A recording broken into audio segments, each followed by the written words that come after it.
आइए इस वीडियो में हम लोग साइंस के एक बहुत ही महत्वपूर्ण क्वेश्चंस पर चर्चा करेंगे जो आपके आने वाले बोर्ड एग्जाम के लिए काफ़ी महत्वपूर्ण होगा। तो इसलिए आप लोग इस वीडियो को ध्यान से देखिएगा। इस वीडियो के अंदर में हम लोग बेहतरीन तरीका से जानने का प्रयास करेंगे कि ये परागण क्या होता है, ये परागण कितने प्रकार के होते हैं। इन सब प्रश्नों पर एक बेहतरीन तरीका से चर्चा करेंगे और इसको एक बेहतरीन तरीका से समझने का प्रयास करेंगे। और ये प्रश्न आपके आने वाले बोर्ड एग्जाम के लिए काफ़ी महत्वपूर्ण है। इस तरह से क्वेश्चन आपके बोर्ड एग्जाम में बराबर पूछा जाता है कि परागण किसे कहते हैं, यानी तो पूछ देगा परागण क्या है, परागण के प्रकार को लिखे, यानी तो कभी कभी बराबर पूछ देता है कि स्वपरागण और परपरागण में क्या अंतर है। परागण कितने टाइप्स के होते हैं, तो दो प्रकार के होते हैं। परागण के कितने प्रकार होते हैं, तो दो टाइप्स के होते हैं। कौन कौन? तो पहला होता है स्वपरागण, दूसरा क्या होता है परपरागण। अब ये परागण होता क्या है, सबसे पहले इसको जानिए। तो देखिए, जिस तरह से हम लोग जनन करते हैं, जनन क्या है? जनन एक वैसी प्रक्रिया है जिसके द्वारा कोई भी जीव अपने वंश को कायम रखने के लिए अपने जैसे संतति को उत्पन्न करते हैं।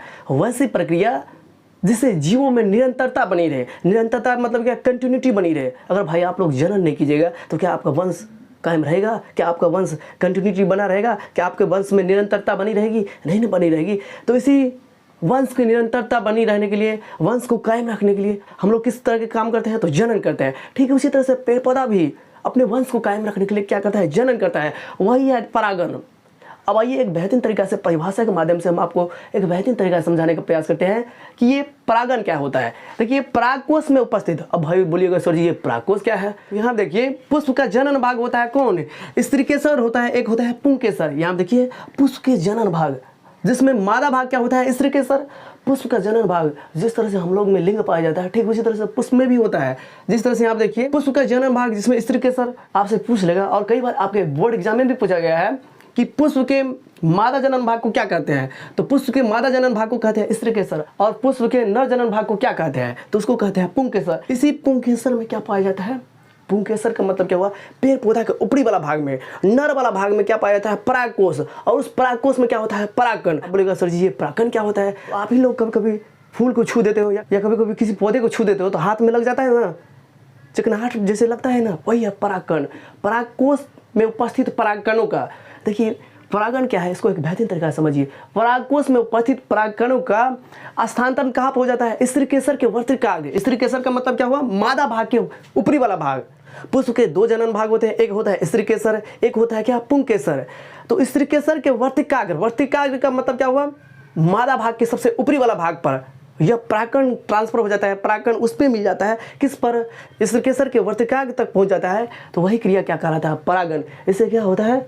पेड़ पौधा में परागण की क्रिया हो जाती है। जिस तरह से हम लोग जनन करते हैं, ठीक उसी तरह से पेड़ पौधा भी अपने वंश को कायम रखने के लिए परागण की क्रिया करते हैं। देखिए, परागकोश में उपस्थित परागकण का स्त्रीकेसर के वर्तिकाग्र तक पहुंचना ही परागण कहलाता है। यह प्रक्रिया किसके द्वारा होता है? इस प्रकार की क्रिया, यानी कि परागण की क्रिया पेड़ पौधा के अंदर में किस तरह से होता है? अब मान कर चलिए हम ही लोग जाते रहते हैं खेत और में, तो हम लोग ऐसे हाथ कैसे ऐसे करते रहते हैं ना, यानी कि इससे होता क्या है?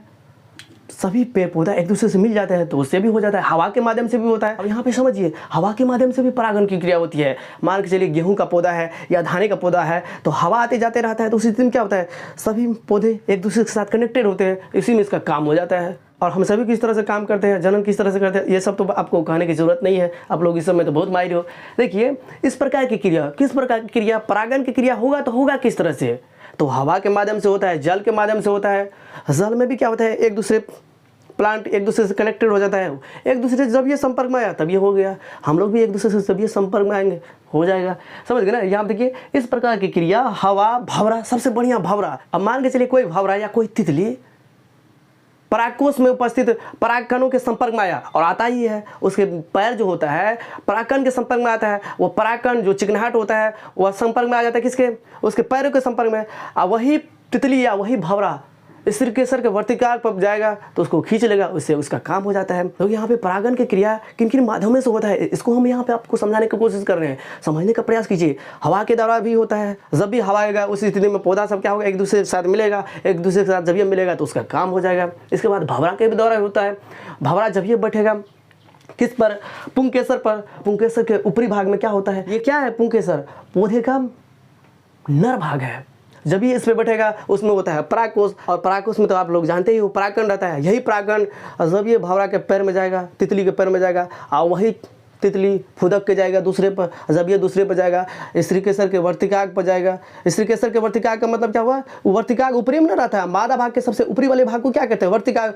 जब ये संपर्क में आया उसका काम हो गया, परागकणों का ट्रांसफर हो गया किस पर, तो स्त्री केसर के वर्तिकाग पर। वर्तिकाग का मतलब समझे ना, मादा भाग के सबसे ऊपरी वाले भाग को क्या कहते हैं, वर्तिकाग कहते हैं, और नर भाग के सबसे ऊपरी वाले भाग को क्या कहते हैं, परागकोश। और उसी परागकोश में क्या पाया जाता है, तो परागकण पाया जाता है। एक बेहतरीन तरीका समझने का प्रयास कीजिए।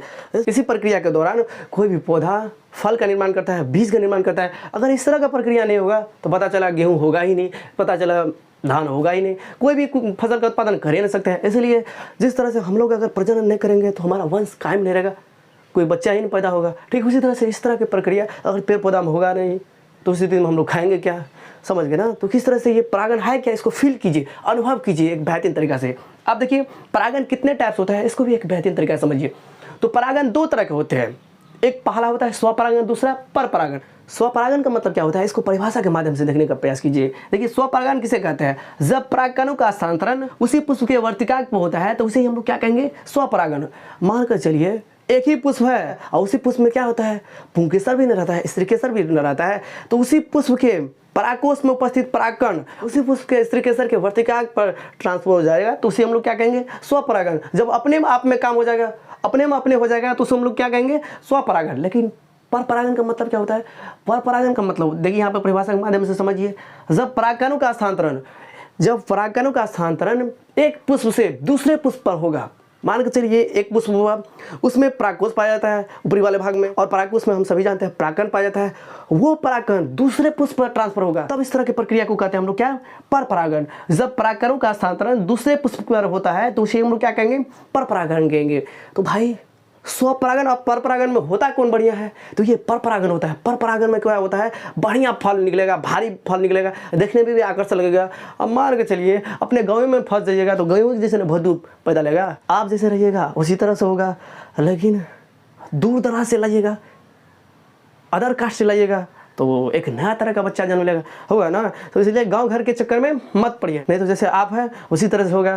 तो मम्मी क्या बोलेगी, ये बाप पे गया है, बाप भी तो वैसे नहीं था, तुम भी तो वैसे नहीं थी, अगर तुमको बढ़िया बच्चा लाना है तो दूर से मंगाओ।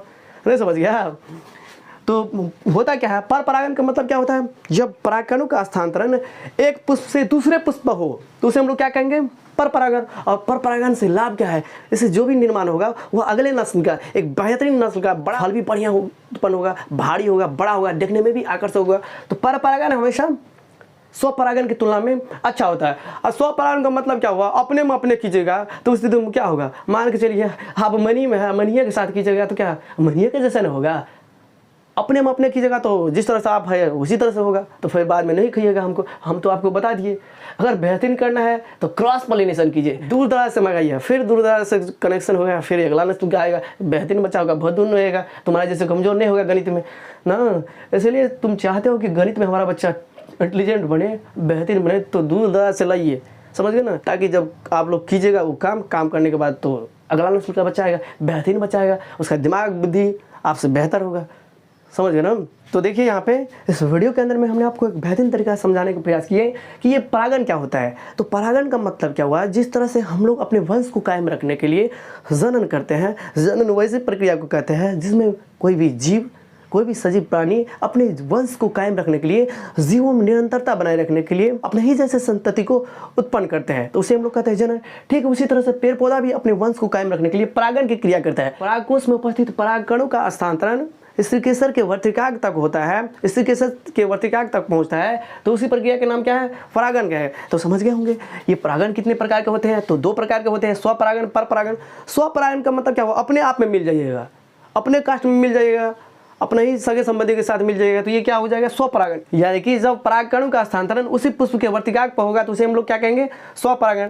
जब परागकणों का स्थानांतरण दूसरे पुष्प पर होगा तो उसे हम लोग क्या कहेंगे, परपरागण। अब देखिए पुष्प का जनन भाग होता है स्त्रीकेसर, इसके बाद पुंकेसर। स्त्रीकेसर किसे कहते हैं, पुष्प का मादा जनन अंग। पुंकेसर किसे कहते हैं, पुष्प का नर जनन अंग। इसके बाद देखिए स्वपरागण के एग्जाम्पल, यहाँ पे देखिए स्वपरागण का एग्जाम्पल लिए हैं, मूंगफली लिए हैं, सूरजमुखी लिए हैं, मटर लिए हैं, गेहूं लिए हैं, चावल लिए हैं। इस प्रकार के पौधे में क्या होता है, स्वपरागण होता है। इसके बाद देखिए परपरागण के एग्जाम्पल आम हो गया, गुलाब हो गया, ग्लोरियोसा हो गया। तो इस प्रकार के पौधे में क्या होता है, पर परागण होता है। तो हमने देखते हो गुलाब का फूल कितना बढ़िया खिलता है। गुलाब के पौधे में किस प्रकार का परागण होता है, तो यहाँ पे पर परागण होता है। तो हमने देखते हो गुलाब का पौधा कितना खिलता है, कितना बढ़िया देखने में लगता है, आकर्षक लगता है। तो हम भी तो कहते हैं, अगर आप भी चाहते हैं कि हमारा बच्चा अगला नस्ल का आए, बेहतरीन बढ़े, बहुत दूर नहीं आए, तो आप लोग दूर दराज से फंसिए। अपने गाँव में फंसेगा तो आप ही के जैसा होगा, आप ही के जैसा बहुत दूर पैदा होगा, मंदबुद्धि होगा, समझ गए ना। तो इसलिए आप लोग चाहते हो कि हमारा बच्चा अगला नस्ल का आए, बेहतरीन हो, तेज दिमाग वाला बच्चा आए, आइंस्टीन जैसे दिमाग वाला बच्चा आए, तो दूर दराज से फंसिए। अपने गांव में फंसिएगा तो उसी तरह से, जिस तरह से आप है उसी तरह से, तो उसकी माँ बोलेगी ये अपने बाप पर गया है। अरे ससुरी, अगर तुमको बढ़िया बच्चा था तो दूर दराज से फंसती, गाँव में क्यों फंसी, समझ गए ना। अब ये बात हम किसके लिए कह रहे हैं, आप लोग जानते होंगे, समझ गए ना।